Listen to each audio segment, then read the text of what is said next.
நண்பர்களே, நீங்கள் பார்த்து கொண்டு இருப்பது உங்கள் கௌசிகா ரிவ்யூ. சரி வாங்க வீடியோக்குள்ள போய் என்ன நடக்க போகுது அப்படின்னு சொல்லிட்டு பாத்தீங்கன்னா, அதிரடியான சண்டை காட்சிகள் இந்த இடத்துல வருமானு சொல்லிட்டு பாத்தீங்கன்னா கண்டிப்பா வாய்ப்பு இல்லைங்க. ஏன்னா அசால்ட் ஆறுமுகம் மாதிரி அசால்ட்டா நம்ம மனோகர் வந்து இந்த தீர்ப்பை ஒரேடியா மாத்தி தலைகீழ மாத்தி விட்டாரு.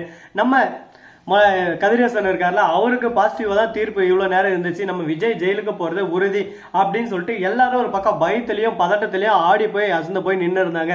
சரி ஓகே, இங்க ஒரு சாட்சி மட்டும் வந்தா போதும் எல்லாமே தலைகீழ மாறுறோம் அப்படின்ற நின்று இருக்கிற சமயத்துல நம்ம கதிரேசன் ஆளே காணோம். உடனே பார்த்தா நம்ம கதிரேசன் தோ நான் வந்துட்டேன் அப்படின்னு சொல்லிட்டு வந்து அந்த இடத்துல உண்மைகளை எல்லாம் உரைக்க சொல்லி ஒரே அடியா அந்த தீர்ப்பவே மாத்தி எழுத வைக்கிறாரு. அது மட்டும் இல்லாம நம்ம ஜட்ஜமா இருக்கால, விஜய் நீங்க நிரபராதி, இதுக்கு மேல நீங்க இங்க இருக்க வேண்டிய ஆளே இல்லை, நீங்க வெளியே போகலாம். அது மட்டும் இல்லாம வெண்பாவை நீங்க தான் நல்லா பார்த்துப்பீங்க, அதுக்கு முழு ஆதாரமும் எங்க கிட்ட இருக்கு. அது மட்டும் இல்லாம மல்லி இதுக்கு முன்னாடி வெண்பாவை நல்லா பார்த்துனாங்க அப்படின்னு சொல்லிட்டு கோர்ட்லயே சர்டிபிகேட் தந்திருக்காங்க.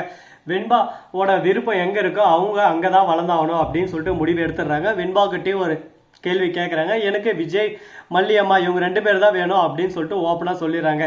இந்த கேள்வி கேட்ட உடனே வேற வழி இல்லாம நம்ம கதிரேசனும் நிஷாவும் சைலண்டா நின்று இருக்காங்க. அவங்க பண்ண தில்லலாங்கடி தில்லு முள்ளு வேலை எல்லாமே நம்மளுக்கு தெரிய வந்துருச்சு. ஏன்னா அவங்க கொஞ்சம் நெஞ்சு வேலை செய்யலைங்க, ரொம்பவே அதிகமான வேலையை செஞ்சு விட்டாங்க. இதுக்கு மேல வாழ்க்கையில ஐயோயோ இந்த மாதிரி செஞ்சிட்டோம்ல, ஐயோயோ அந்த மாதிரி செஞ்சிட்டோம்லான்னு சொல்லிட்டு அவங்க யோசிச்சு ஃபீல் பண்ணோம். அந்த மாதிரி நிறைய வேலையெல்லாம் செஞ்சு விட்டாங்க. இதுக்கு மேல தப்பிக்க முடியாது குமார், மாட்டியாச்சு, இதுக்கப்புறம் எதுக்கு நம்மளுக்கு வேஷம் அப்படின்ற மாதிரிதான் ஒரு பக்கம் போயின்னு இருக்கு. என்னென்ன பண்ண போறாங்க, ஏது பண்ண போறாங்க, அடுத்து அவங்களோட மூவ் என்னவா இருக்கும் அப்படின்னு சொல்லிட்டு ஒவ்வொரு விஷயமும் இன்ட்ரெஸ்டிங்கா பார்ட் 2 பார்ட்டா நான் பார்த்துன்னு இருக்குங்க. சரி, இந்த மாதிரி எல்லாம் ஒரு பக்கம் நைஸா அழகா போயின்னு இருந்தாலும் அதே சமயத்துல மறுபக்கம் என்ன நடக்குதுன்னு சொல்லிட்டு பாத்தீங்கன்னா நம்ம நிஷா இருக்காங்களா, அவங்க ஒரு முடிவு எடுக்கிறாங்க. இதுக்கு மேல இந்த கேஸை இப்படியே விடக்கூடாதுப்பா, அந்த விஜய் வெளியே வந்தாலும் விஜய் நம்ம போட்டு தள்ளாம விடக்கூடாது, இந்த கேஸ்ல நம்ம அசிங்கப்பட்டு அவமானப்பட்டு போனாலும் பிரச்சனை இல்லை, அவன் என்னைக்கும் சந்தோஷமா இருக்கக்கூடாது அப்படின்னு சொல்லிட்டு நிஷா சொல்லி இருக்கா.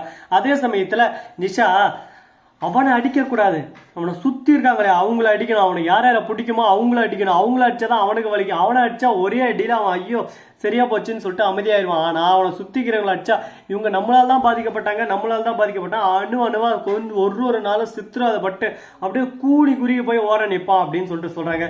இதை கேட்கும் போது நமக்கே ரொம்ப எக்ஸைட்மெண்ட்டாகவும் இருக்கு, ஒரு பக்கம் ஆர்வமா இருக்கு. இன்னும் என்னென்ன விஷயமெல்லாம் நடக்க காத்துன்னு இருக்குன்னு பாத்தீங்கன்னா நிறைய விஷயங்கள் காத்துன்னு இருக்குங்க. அது மட்டும் இல்லாம நம்ம விஜய் இருக்காருல, அவர் இருந்து வெளியே வந்துட்டு போய் வெண்பாவை கட்டி அணைச்சிடறாரு. அப்போ வெண்பா இருந்து டாடா இத்தனை நாளா உன்னை ரொம்ப மிஸ் பண்ணா, இவங்க என்ன ரொம்ப கொடுமைப்பட்டாங்க டாடா, எனக்கு என்ன பண்றது ஏது பண்றதுன்னு சொல்லிட்டு தெரியல, நீங்க வந்த பின்னாடி எனக்கு உசுரே வந்துச்சு மல்லியம்மா அப்படின்னு சொல்லிட்டு ரொம்பவே சந்தோஷமான ஒரு மகிழ்ச்சியான ஒரு நிகழ்வாதான் நம்ம மல்லி தொடர் இப்போதைக்கு ரன் ஆகிட்டு இருக்கு. அது மட்டும் இல்லாம அடுத்து என்ன நடக்க போகுது அப்படின்னு சொல்லிட்டு பாத்தீங்கன்னா நம்ம கதிரேசன் வெளியே வந்துட்டு டே விஜய் இது நிரந்தரம் இல்ல, நீ ஜெயிச்சிட்டேன்னு சொல்லிட்டு ஆணவத்தில் ஆடாத, உன் தோல்வி கூடிய சீக்கிரம் உனக்கு வரப்போகுது, உன்னை விட்டு ஒருத்தரா போக போறாங்க அப்படின்னு சொல்லிட்டு சொல்லிருக்காங்க. டே கதிரேசா, உன்னால என்ன முடியுமோ ஏது முடியுமோ உன்னால முடிஞ்சதை பண்ணிக்க, அதை பத்தி எனக்கு கவலையே இல்லை, நான் யாரை பார்த்தோம் பயப்படவும் மாட்டேன், எதுக்காகவும் இதான் நிற்கவும் மாட்டேன் அப்படின்னு சொல்லிட்டு ரொம்பவே ஆணவம் ஆனஸ்டா பேசுறாங்க.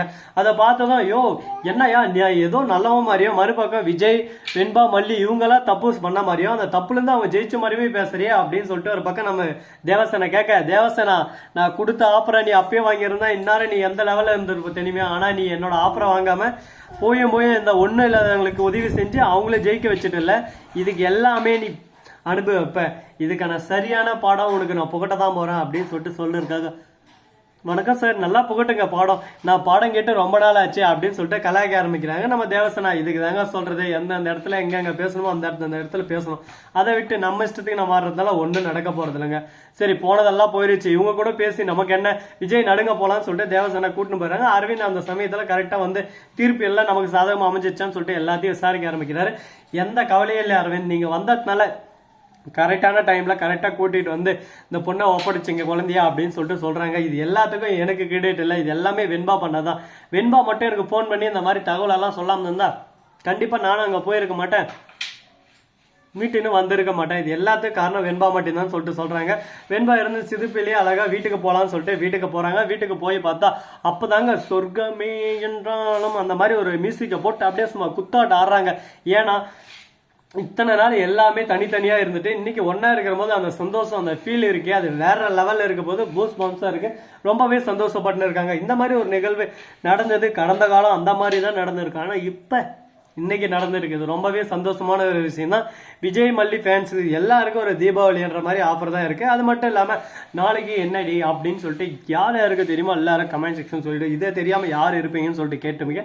கண்டிப்பா இது தெரியாம இருப்பாங்க. நாளைக்கு என்ன ஸ்பெஷல் டே அப்படின்றத மறக்காம கமெண்ட் செக்ஷன்ல தெரிவிச்சுட்டு போங்க.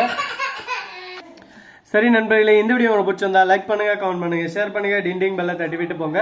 அப்பதான் நாம போடுற அடுத்தடுத்த வீடியோ உங்களுக்கு உடனுக்குடன் நோட்டிபிகேஷன்ல வந்து கொண்டே இருக்கும். மிக்க நன்றி. தேங்க்ஸ் ஃபார் வாட்சிங். Tata, see you. நன்றி, வணக்கம், வந்தனம், வருக தருக.